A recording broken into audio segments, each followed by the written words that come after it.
Hello, everybody. Hello, how are you doing?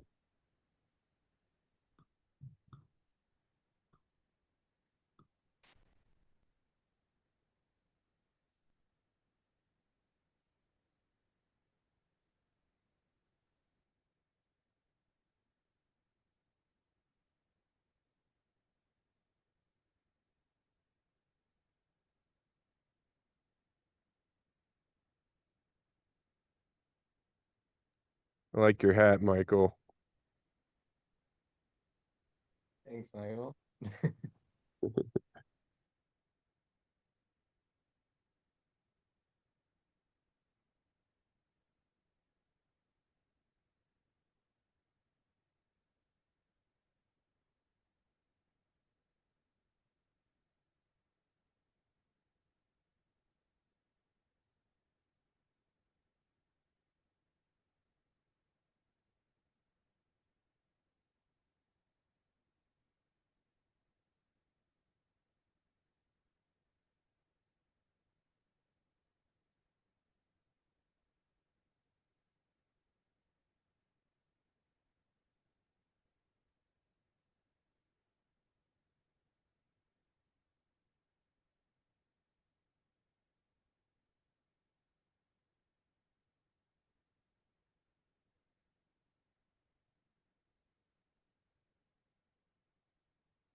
Good morning, everybody. Good afternoon.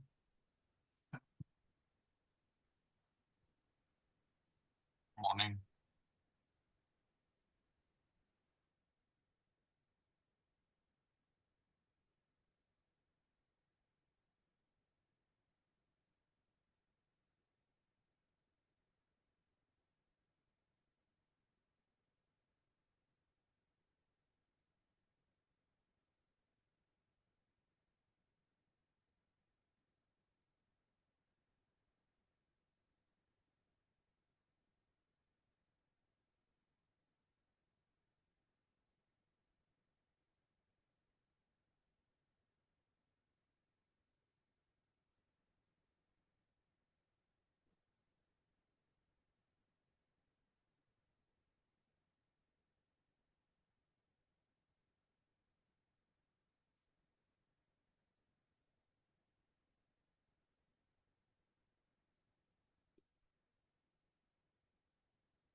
Okay, I think we can start. I think we even already have grown 1, 2, 3, 4, 5, 6. Yeah, great. 7. Perfect. Okay, so welcome to the TSC meeting. As every of our meetings, this is a public meeting of the Hiero project. Like all our other meetings, you can find information about it in our public calendar that you can subscribe to get notified on all public Hiero meetings like the TSC meetings or other community meetings for projects like the SDKs or Solo and so on. And our meetings, or most of our meetings, even get recorded. If you miss a meeting, you can find information about it in the public calendar too for the previous meetings. And since all our meetings are public and we invite people to be part of the meeting, to discuss with us in the meeting, those meeting happens under the antitrust policy of the Linux Foundation and the code of conduct of the Linux Foundation. Good. And with that, let's go to the agenda of our meeting today. As always, first point is the approval of previous minutes. the last week we already are done with the review, approval, and merge of the previous minutes. For this week, I'm not sure if this is already done, but I assume it will be at least done within the next days. Oh, Brenton is here. Hey, How's it can you? going, everybody? Yeah, Hey, what I'll do, I will just throw a link to the PR for the minutes. Apologies, I was heads down working on some stuff, so was a little late getting it in, but it's there, and I'm sure we'll get approved in good time. But if folks want to take a peek, you can see it in the PR. So thanks, everybody. perfect. Thank you. Yeah, we're so good in the last week that it's normally like the last minutes are already merged before the new meeting happens. So that is, for those kind of meetings, I think totally great what we've achieved here. Okay, so we have 2 points on the agenda. One is the presentation of an HIP. Before going to that HIP, let's have a look at the HIPs tracker. So last week we voted on the simple fees HIP, and as you can see, we have 2 HIPs that are currently in the last call stage, and one of them, which is the hints threshold signature schema, that will be presented today. Correct, Mark? Yes, sir. Today. Perfect. Good. And looks like that the next one then in your future will be. Oh no, that is not even a HIP. That is something else. Or is it a HIP and the number is missing here? Let me have a look.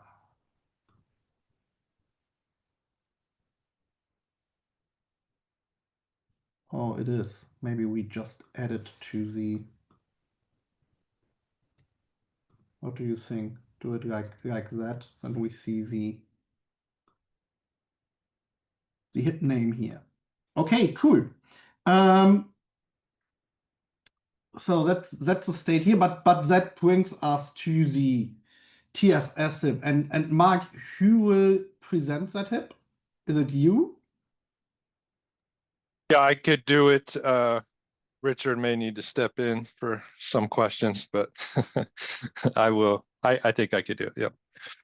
Do you want to share? Should I share? Yeah, let me share. I do have Okay. one slide that I think will Sure. help quite a bit. So yeah, thanks everybody. This HIP is quite a big HIP. Quite a lot of work and innovation has come into this. So we're extremely proud to be presenting it to you. What this involves, so TSS, this is actually describes how the nodes on the network cryptographically attest to the output of the data coming out of the network. And so this is obviously important because our algorithm, you need a 2/3 majority, or at least 2/3, at least a majority of the network attesting to the block to ensure 1/3 of the nodes are not acting maliciously. So very core to not only the security of the product, but also users, smart contracts, mirror nodes, other downstream services verifying the data coming out of the network has indeed been signed by a majority of the nodes on that network. So just want to kind of at a high level center you with what this is and why it's important. So let's look at how it's done today. So you'll see at the top, we're generating records, and using each node will sign the hash of a record with an RSA signature. And what happens is every node provides a signature file along with the record file. And so these are uploaded. So in our cloud buckets, we have not only records from every node on the network, but also their individual signature. And so therefore, to verify a majority of the nodes have signed off on the exact same record, mirror nodes will pull multiple record files, multiple signature files, and really process and verify those signatures until they reach a number that is greater than majority of the network. So basically, multiple files, multiple signatures have to be verified to ensure that a majority of the nodes on the network have signed off on the same record file. So as you could imagine, this is slower, more costlier for verifiers of the network, but then also you require multiple operations, multiple files, and really there isn't one proof that could be used to verify any piece of output of the network.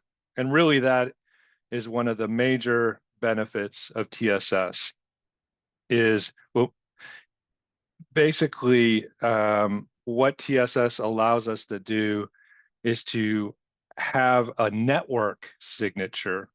So the node still will sign and attest to the block coming out. This will be introduced in block streams. So the block of data coming out of the network. However, they internally share those signatures, and once that threshold of majority of the network is reached, then a single network signature is created. So therefore, rather than having multiple node signatures that you have to evaluate in the block, you'll have one block proof. And with verifying that block proof, you could verify and prove that a majority of the network has signed off on that block. This will make blocks independently verifiable. You only need the data within a block and the block proof to verify. So from a mirror node and downstream component side, it's cost efficient or cost optimized compared to current. It's quicker. And then also, again, this block, I think Richard used the analogy, you could print off a block and bury it in a yard, and then 100 years later, somebody could dig up that piece of data and actually verify that 10 years ago, all the or the majority of the nodes on the network have attested and signed off on that block. So this basically provides an aggregated network signature with the threshold built in that a majority of the nodes have signed off on this block. Hey, So, Mark, yeah. I just wanted to add one other thing. It's a great introduction. There's also another very subtle and important point in here, which is that when you look at the top one and you have that list of individual signatures from each one of the different nodes, one of the things that you have to be able to answer is, what are the correct set of signatures that I should be using? And in order to figure out what the correct set of signatures are that you should be using, you're going to have to go backwards in the blocks in order to find a previous block that told you what these signatures are. So every time the membership of the nodes change in some way, you have to be able to dig that information out. So you would have to literally recursively work your way all the way back to Genesis to be able to verify that the set of signatures that are contained in the block are actually the correct ones that you should be using. And that's really sad. And what's really cool about TSS, there's kind of two parts to TSS. One part is the signature scheme, and the second part is a recursive proof of the address book, so that you don't have to go do the recursive search through the history to figure out if you have the right set of signers and all that kind of stuff, or that the signature of the TSS is correct. You literally get a zero-knowledge proof in every single block that makes it independently verifiable. And that's really cool. Yeah, Lehman. So I just want to mention, so this is where the ledger ID is. And this is sort of a new concept, but there will be a ledger ID for this group. and you do your verification, just say, yes, it matches. It's almost like a public key for the ledger. But even as nodes leave and new nodes come in, the ledger ID stays the same. You may someday have not a single computer that was there when the network first started, yet the ledger ID is the same. It's as if it's a public key, but the private key isn't known by anyone. It's kind of smeared across all the nodes. And people can leave and come, and it still works. And all you need to verify the proof is this ledger ID. It's a pretty powerful concept. Uh, Thank you, guys. You can see, yeah, we're very excited about the crypto magic here. So to build on what Richard said, one thing I want to mention, when I say majority of the network, we're not talking about each node has one vote. In Hashgraph consensus, we have the concept of weight. So a node may have, based on its state delegation, it may have a larger weight than another node, and therefore his or hers vote is proportionately greater based on weight. So it's not a simple majority of each node gets one vote, but these nodes are weighted based on consensus weight, which is calculated every 24 hours. And so I bring that up because a really key part of the innovation of this suite of cryptography tools is what's called hints. And hints is what allows us to assign those weights to the nodes. And when you actually, this threshold here, you know, I said you could tell a majority of the network has signed off based on this block proof. The threshold is in consensus weight. And so that process that Richard spoke about, we have to have a proof of the address book to not only verify the membership, but also the consensus weight, the calculated consensus weight of each node. And that information is part of this. So really there's three aspects to this technology. One, there's what's called the BLS signature. BLS algorithm is an aggregated signature, very heavily used across many crypto projects. Ethereum uses it for the exact same reason we're using it. But BLS doesn't have the capability to have weighted shares. So what the team and Rohit in particular have done is innovate to enable BLS to have weighted shares that could accommodate our consensus weight. So the other aspect of it is the hints algorithm, which is really to associate the weighted shares. And then lastly, as Richard mentioned, we have the address book, the recursive address book proof that is used to verify the membership of the network and the consensus weight at the time that address book is live. So really there's three parts of this. One is just BLS, which is used across the board. Then hints, which allows us to have those weighted shares to represent consensus weight.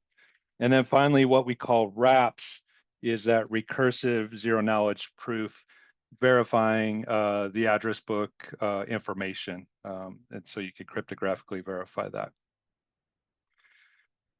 So I know that's a lot of information, particularly if you haven't been involved with this day after day. So we'd love to take questions, and obviously Richard and Lehman are here. So yeah, please let us know if there's any questions.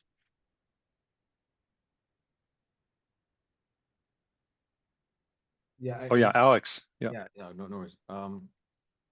With regards to the implementation of this, how does this deal with history prior to its implementation? So obviously you're doing this calculation and creating these hints and signatures once it's implemented, but in terms of things going back to Genesis, is there, how would that be treated? So we have to create a ledger ID. On the day we create a ledger ID, whoever is in the address book at that day, their identities and their nodes, their public keys, or their individual signing, their weights from stake, all of that kind of gets smushed together to form the hash of it forms the ledger ID. And that's what will be true forever. And so you need most of them to be honest. And then as they approve changes to the list of who's in the network, each new list has to be people that are honest. The past doesn't matter, but this will also, just as a side effect, sign all the past blocks because it's a chain of blocks. So it just indirectly signs every previous. So we still have the old system where we had signatures signing those old blocks, and you can still check the old blocks from that way. Or you can start from this new way. And this new way of doing it, any block that gets signed, you just check it against the ledger ID, and that does indirectly verify everything back to Genesis. And it actually verifies everything back to Genesis through a shortcut. We have another feature that wasn't mentioned here that will make you able to go back to Genesis as a shortcut. And so we will have to pick the day at which we decide on our ledger ID. And if you create a little Hiero network, it's probably just at Genesis you start with your ledger ID. It's just whoever was in there at Genesis. But you don't have to. You could have Genesis of your Hiero network being a single computer, and then you add one, and then you add one, and then you add one, and then when it finally reaches the group that you were planning on, then you trigger the creation of the ledger ID, and at that point you can do these signatures. And that ledger ID is not like the ledger ID we have today, the 0x00. It's just- No. In fact, if you look at the comments on the one we have today, it says, yeah, this is just a placeholder until we can do it for real. Got it. Okay.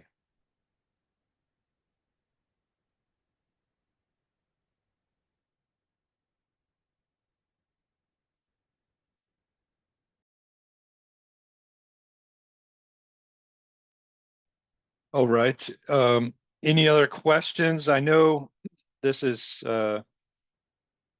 cryptography is always difficult things, particularly if you're not working with it every day.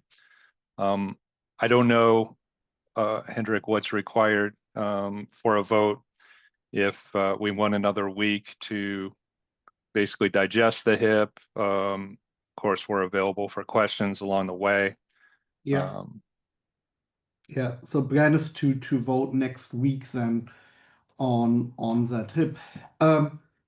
I have one question. Let me just share again my screen, and that is not like about the deep of the HIP. Oh yeah, and I can share the link of the HIP in the chat for sure. Michael, here we go. So my question is about when I looked at that HIP, what I have seen is that while it's at the file of that HIP, there's a small change in another HIP file, and my question is about should that somehow be like noted somewhere, or because now we have that HIP that does a change in another HIP file, and what is the process here for something like that? I believe that's an error. Okay. That said, let me get back to the team.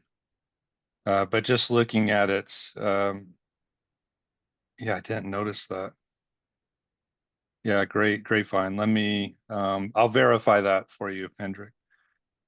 Cool. Thank you, because I've just seen it. I was like, oh, I have no idea how to handle that. Okay, perfect. Thank you. Yeah, any other questions on the HIP?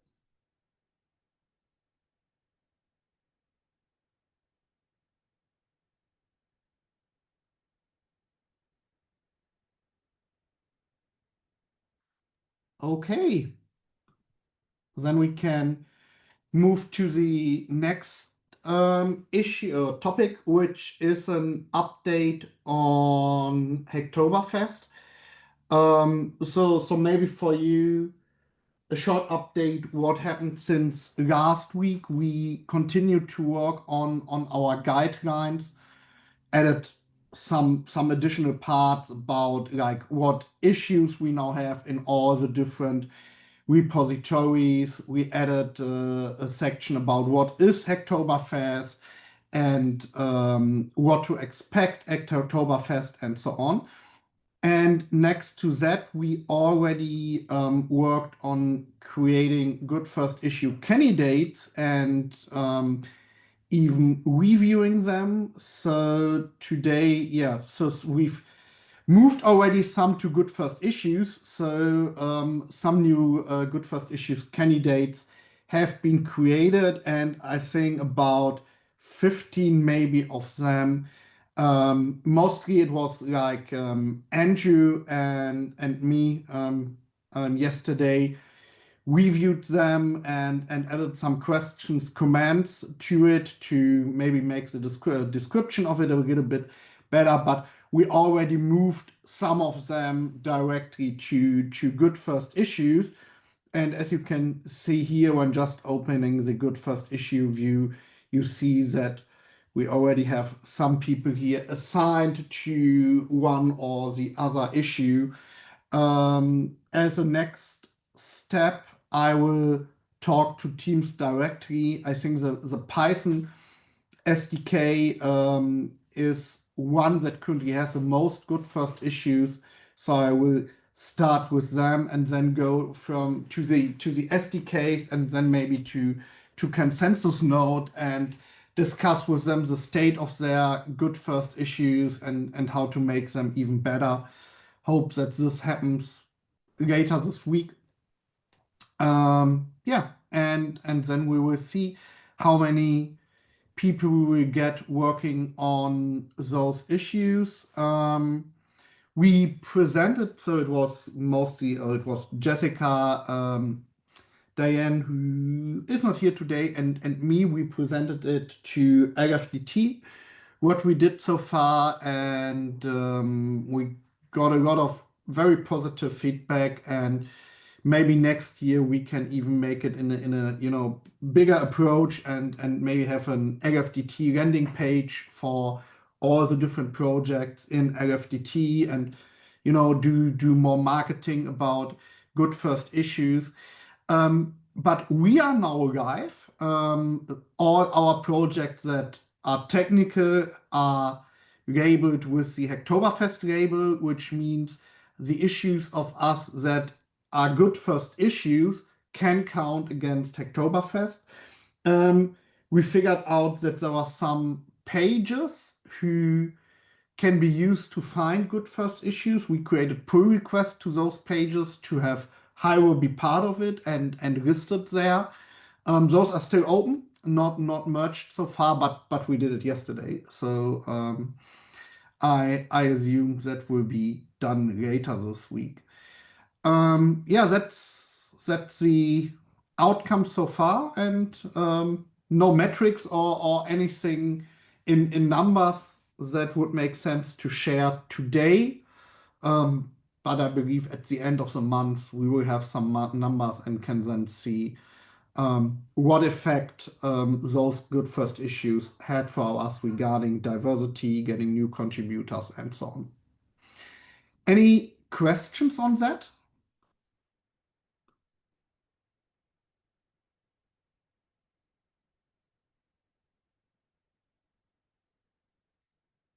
Okay, good. So we're at the end of the official agenda. Are there any additional points somebody would like to discuss, bring to the TSC? Anything I missed to put on the agenda?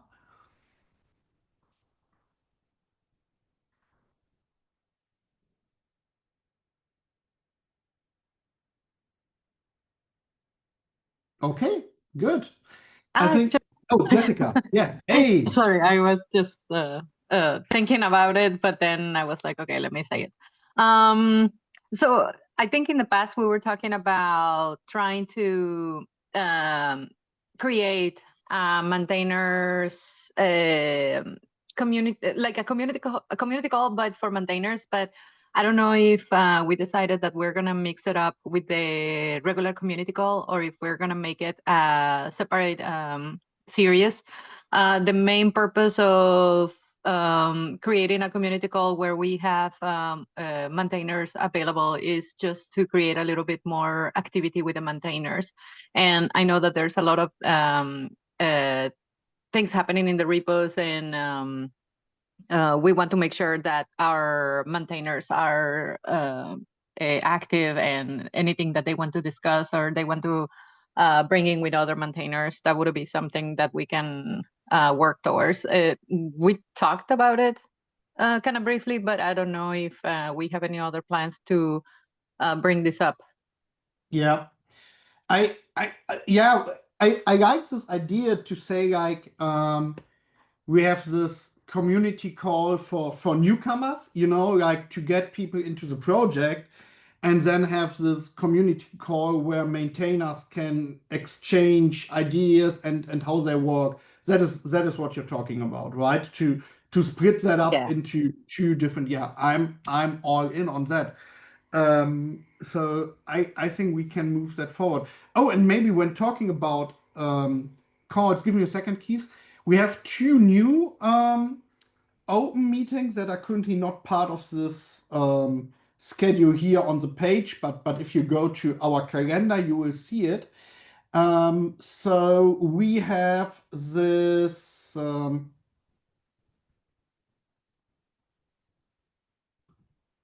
Here we go. We have those Hiero Good First Issue refinement happening every Monday. If a lot of people say this is too early, please tell us, then we will try to reach schedule it. I wanted to be part of it, and I was blocked in the other sections, but happy to reschedule it. We have the Hiero Identity Community Call now on the agenda, and we have a bi-weekly Hiero Marketing and Community Engagement Call. That happens, I think, next week, the first time, right? Yeah, so next week we will have for the first time, directly after the TSC, and Hiero Marketing and Community Engagement Call. And as always, feel free to attend all those calls if you are interested in those topics or have something to share or questions about that topics. Keith, sorry for interrupting here, but I think that was good to just say it. Now up to you. Yeah, I just want to come back on Jessica's suggestion. I mean, I think it's interesting. Also, though, I recognize that, like, within Hiero, we had a lot of diverse code bases. Like, we have the SDK code base, and we have the SDK community call. Now, as you mentioned, Henrik, we're having a mirror node community call because that's a kind of a separate code base, and we have the identity calls. So I just wonder. I mean, I try to put myself in my shoes of a maintainer or a contributor. Like, I might be interested in the SDKs, or I might be interested in the mirror node, but like maybe I don't want to sit through a call where they talk through like consensus node or something like that. Like I just wonder, like, if we need focus in these calls, because people have an interest only in one area and they don't want to hear about everything else. They just want to talk about one thing. So if we need focus in our calls, or if we need this kind of a general call where we try to cover all the code bases, if that's what the suggestion is. I'm just wondering how. I mean, I'm not. I think they're both good ideas, but just how we manage that. Now, I also understand, like, the participation right now is kind of small, so it's hard to have all these different dispersed calls. But how do we optimize for the developer experience is probably the biggest question. Yeah, makes sense. So my point of view here is that if we have a maintainer call, maybe we do it just once a month. Maybe we don't do it that often. And I believe it would be wrong to discuss about code bases. But what would be good topics for a maintainer call could be, hey, now we have Hacktober. We want to have good first issues. How do you do that, right? Share that knowledge. Maybe we talk about how to handle pull requests coming from the outside. Maybe we talk about we now have the OpenSSF scorecards generated for each and every repository. What is it at all, and what does it mean, and how can I affect the value of those scorecards? So those would be topics from my point of view that are generic enough that every maintainer should be interested in those. And maybe if we do it like once a week and once a month, and in best have a topic for such a call, I believe it would be a benefit. Jessica. I think once a month will be great. I think for starters, that's definitely a good schedule, and we can always modify the occurrences if we need to. I like Keith's use case or scenario of when we will need such a call, and where people want to collaborate without sitting through a whole discussion on SDKs, for example. I want to bring in another example. For example, we have this migration going on for NPM into trusted publishing that I created few issues in 3 of our repos that are affected. And I spoke briefly to Roger, Andrew, and Nathan about it. And this is something that definitely it's going to require a little bit of more communication with the maintainers. This migration to trusted publishing is basically getting rid of the NPM tokens for repos that are making publishings into NPM. And it's going to require also a version upgrade of NPM. So these kind of things are easier to discuss if we had the broader audience present. Rather than via GitHub issues, etc. I mean, GitHub issues is great too, but it would be useful if we had such a meeting where we can discuss these kind of issues. Yeah, makes sense to me. I mean, even that one is not for 100% of the developers, but yeah. I assume if you're coming from Java and see how publishing and dependencies are done in JavaScript for half an hour and learn somebody, it could be worse from my point of view. So makes sense for me. Maybe we just do it as a monthly call and create it in the calendar. Jessica, what do you think about it? And we try it out. I think that's perfect. Yeah, that's perfect. I'll find one of the days where it's less busy, and I'll suggest a date, a time for that one. Yeah, monthly should be good for now. Yeah. Thank you. Cool. Anything else?